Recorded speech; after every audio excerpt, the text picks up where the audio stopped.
Je viens de voir ça car j'ai fait ça comme un gros bœuf, mais en fin de compte, je vous fais voir. C'est la notice explicative du fournisseur. Donc, la température idéale pour le faire, c'est entre 10 et 15 degrés. Ensuite, si la pression est égale à entre 10 et 20 PSI, comme il y a marqué sur le cadran, vous n'utilisez que le gaz Easy Climat, c'est-à-dire que vous n'avez pas besoin de prendre la bouteille qui est anti-fuite.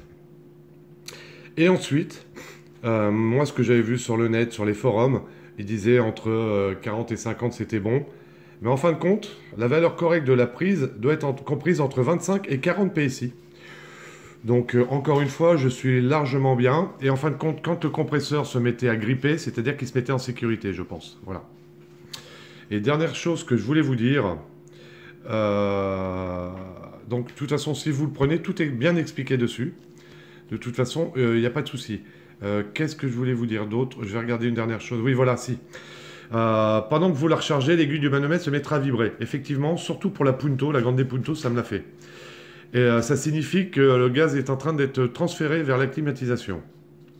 Lorsque l'aiguille arrêtera de vibrer, débranchez le conduit avec la cartouche du système de climatisation. Ce qui veut dire que vous le branchez, elle se met à vibrer. Dès qu'elle arrête de vibrer, votre système de climatisation est rempli en gaz comme il le faut. Donc je mets quand même la vidéo en ligne, les deux vidéos sur la Punto et sur la 206. Mais avant toute chose, je vais mettre ça. Pour bien que les gens comprennent. Je fais voir comme moi je fais, qui n'est pas forcément la bonne, je pense. Et ce que je vous ai dit là, je vous le mets en premier. Comme ça, vous comprendrez peut-être un petit peu mieux. Voilà. Et sinon, vous pourrez prendre des produits, c'est quand même des super produits, parce que la Punto, elle, que j'avais changé le radiateur de climatisation, marche super bien. Cette semaine, il a fait en fin de semaine assez chaud, et c'est vraiment impeccable. Voilà. Donc, je préfère être complet. C'est là qu'on voit que quand on fait nos vidéos, on le fait direct, on prépare rien. On essaie de se mettre en condition vous le faites. Nous, on fait exactement pareil. On le fait et on tourne en même temps. Comme ça, s'il y a des bêtises, je pense que ce qu'on fait, il y en a beaucoup d'autres qui le feront aussi comme bêtises. Donc voilà, comme ça au moins, ça peut aider les gens. Voilà. Bonjour, alors aujourd'hui on va faire une recharge de gaz climatisation. Donc pour commencer, moi je l'ai acheté sur ce site-là. Voilà. Je l'ai commandé, c'est arrivé 3 jours ou 4 jours après. Hein. Vraiment super efficace. Alors moi je l'ai commandé avec le mano et des bouteilles de gaz. Donc le mano plus les bouteilles de gaz, je crois que ça coûte un peu moins de 51 euros. Voilà. Et j'ai pris deux autres bouteilles aussi. J'en ai eu pour 77 euros ou 78 euros avec les frais de port.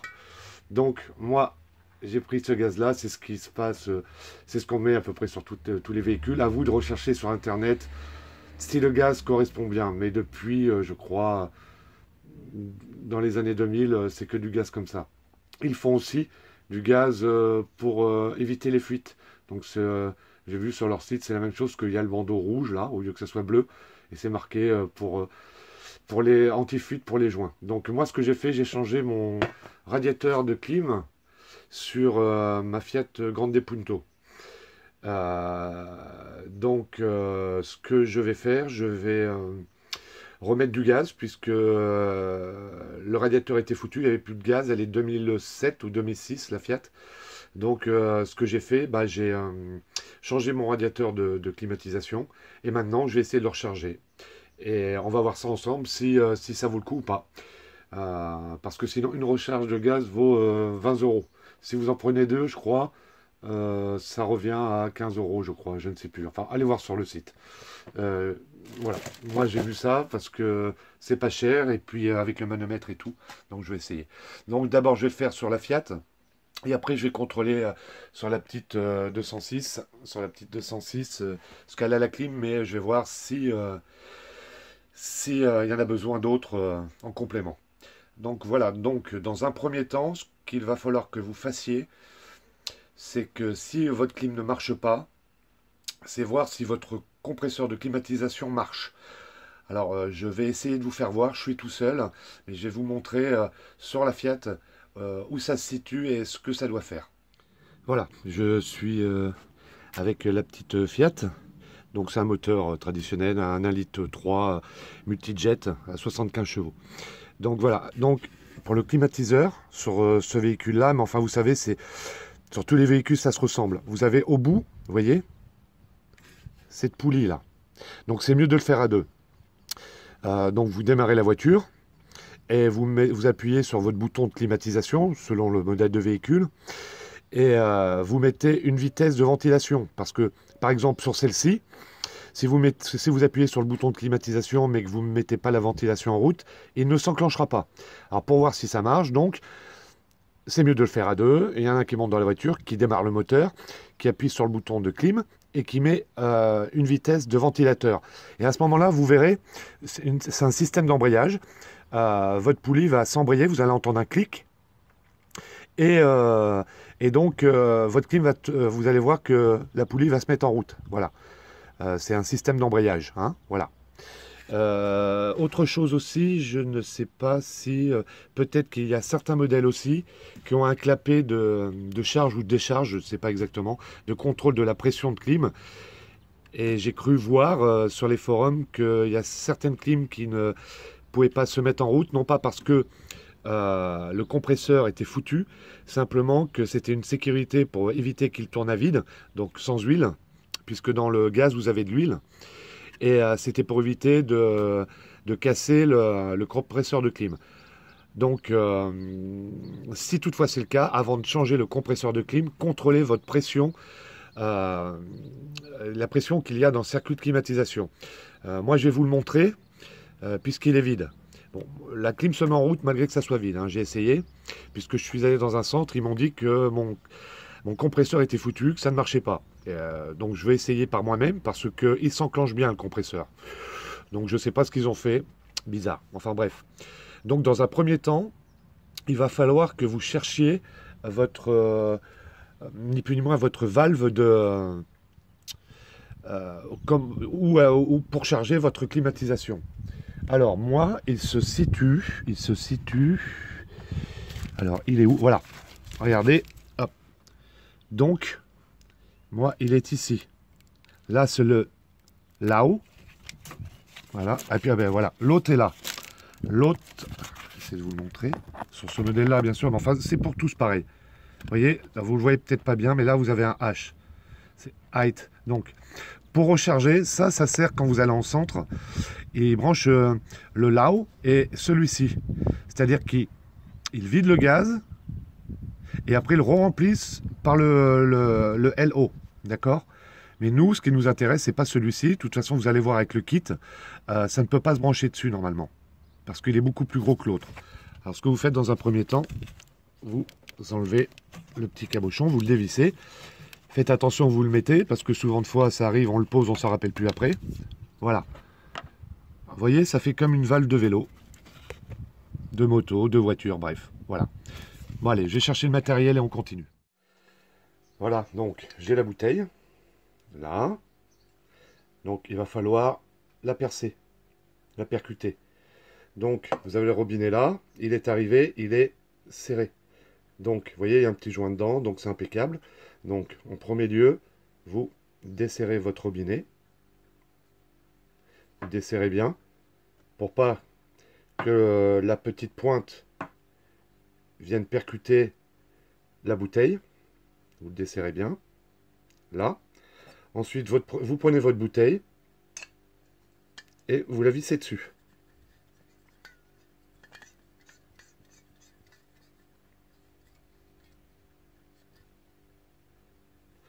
Voilà. Hop. Donc voilà. C'est dessus. Donc on va aller sur le véhicule. Voilà, je suis sur le véhicule, donc j'ai mon kit.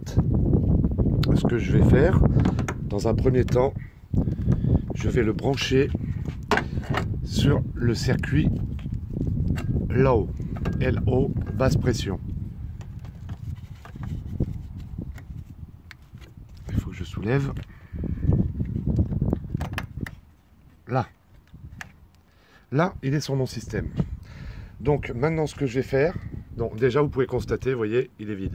Étant donné que j'ai changé le condenseur, il est vide. Donc voilà. Donc dans un premier temps, je vais démarrer le véhicule.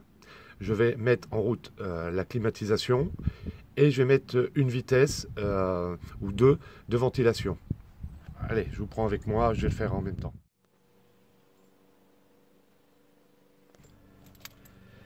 Bon, c'est parti. Donc, je mets le contact. Je la démarre. J'appuie sur mon bouton de clim.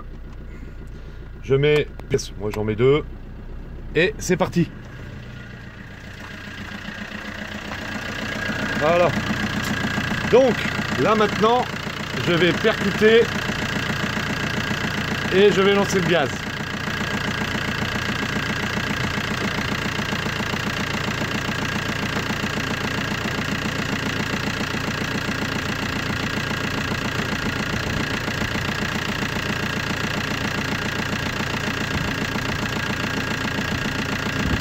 Et là, on voit que c'est parti.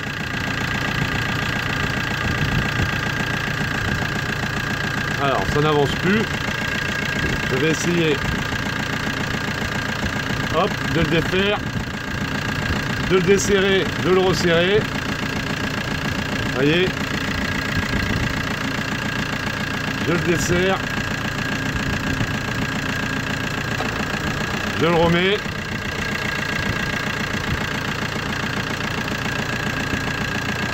Il était vide, hein, c'est normal. Je le redesserre. Quand vous le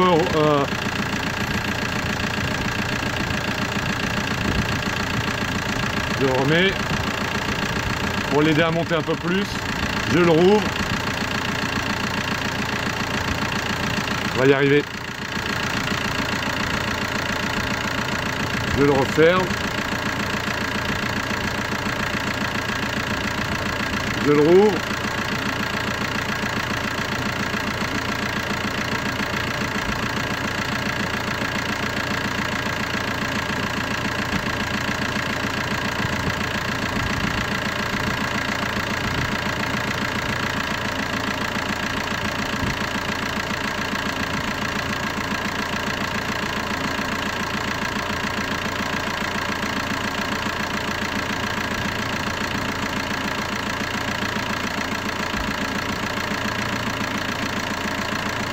Là, pour le moment, je ne peux pas aller plus haut.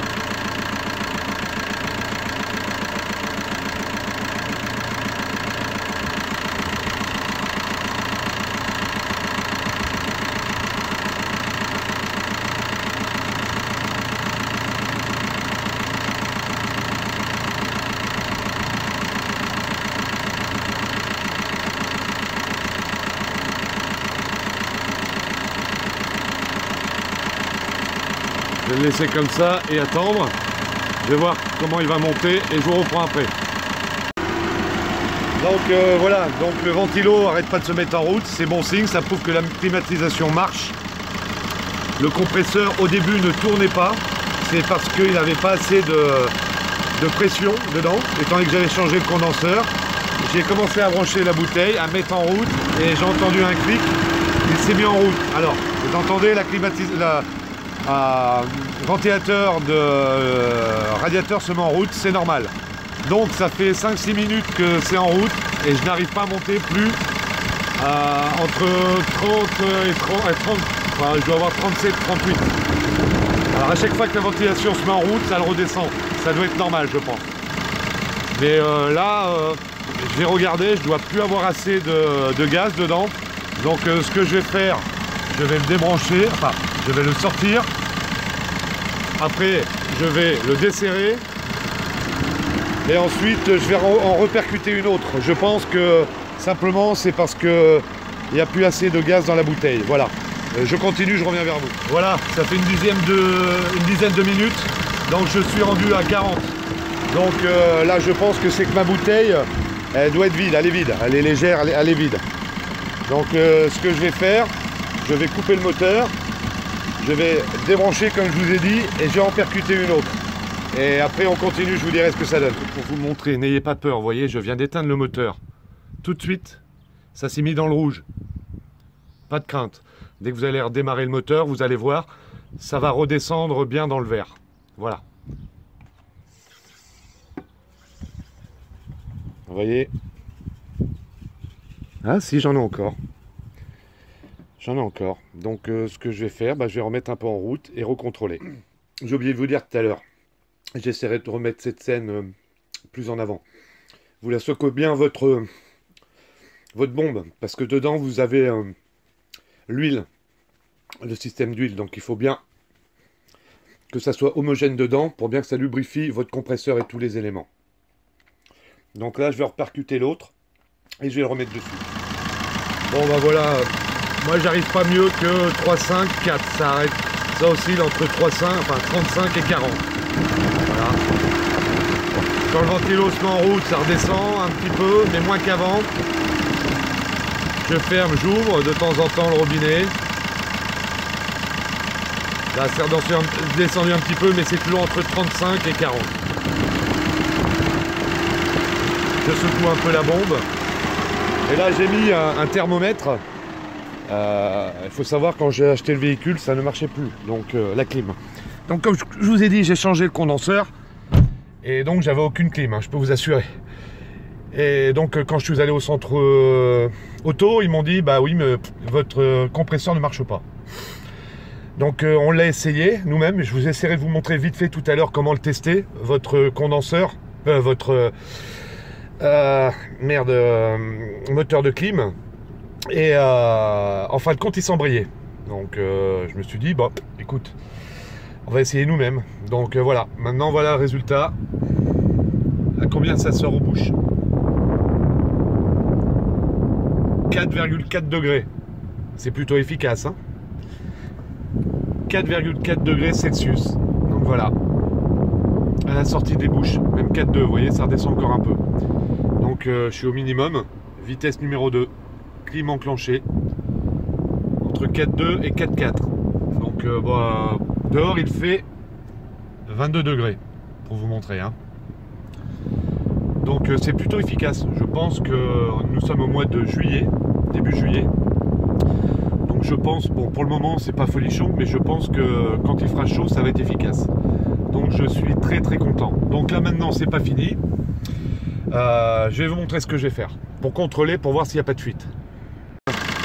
J'ai fait à peu près, on va dire, avec pour être sûr, j'ai mis l'autre bouteille de gaz pour être sûr. Il a resté un petit fond dans l'autre et je voulais être sûr puisque ça montait à peine je vous dis entre 30 et 40, mais apparemment c'est normal, ça va pas plus que ça. Enfin en tout cas elle, la clim, elle veut pas monter plus que ça en pression. Alors ce que j'ai fait après, j'ai fermé le robinet et ce que vous faites, vous attendez à peu près une dizaine de minutes, 10-15 minutes, vous laissez tourner le moteur et vous contrôlez que votre aiguille, qu'il n'y ait pas de fuite dans le circuit, que votre aiguille ne redescende pas tout doucement, et que votre circuit ne se vide pas complètement. Voilà. Donc vous voyez, moi il est assez stable, il est dans la zone verte, il n'est pas très haut dans la zone verte, mais apparemment ça suffit amplement, comme vous avez vu avec la température dans l'habitacle.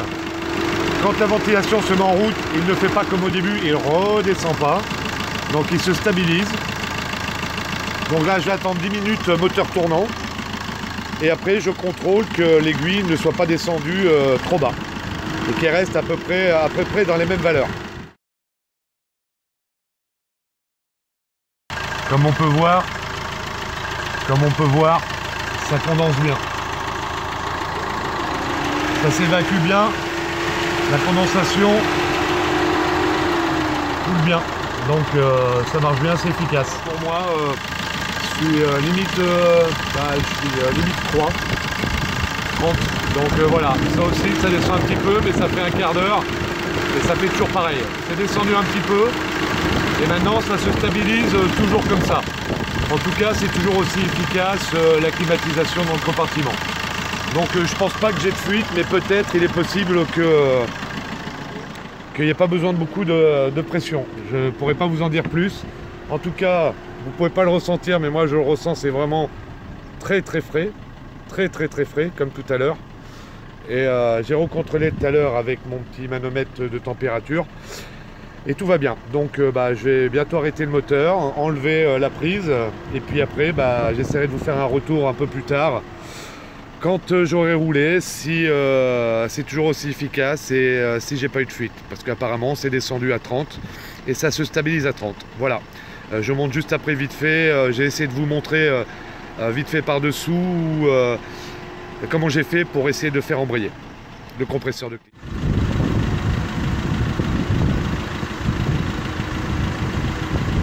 Ça condense grave, hein.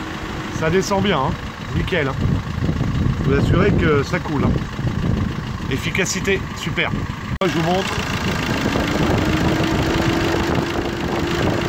Je vais remonter un petit peu là.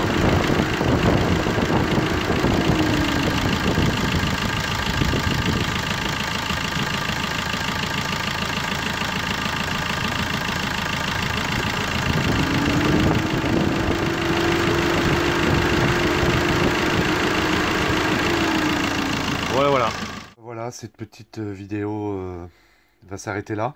Je n'ai pas regardé, je me suis pas mis sous la voiture pour vous faire voir où était, comment faire le système pour voir si l'embrayage du compresseur s'enclenchait. Alors ce que je vais faire, vous regardez dans la description en dessous, je vais essayer de vous mettre un lien. J'ai vu ça sur YouTube, une personne qui l'avait fait, c'est super bien expliqué.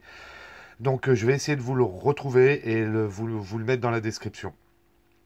Voilà, et puis après, juste après, vous allez voir, vous avez un petit tableau qui vous dit quel style de compresseur que j'ai, et un autre petit tableau qui explique par rapport à une grotte des Punto ce qu'il faut comme gaz, etc. etc. Donc voilà. Ce que je vais peut-être vous montrer tout de suite après, c'est où c'est situé sur les 206. Je vais vous montrer ça.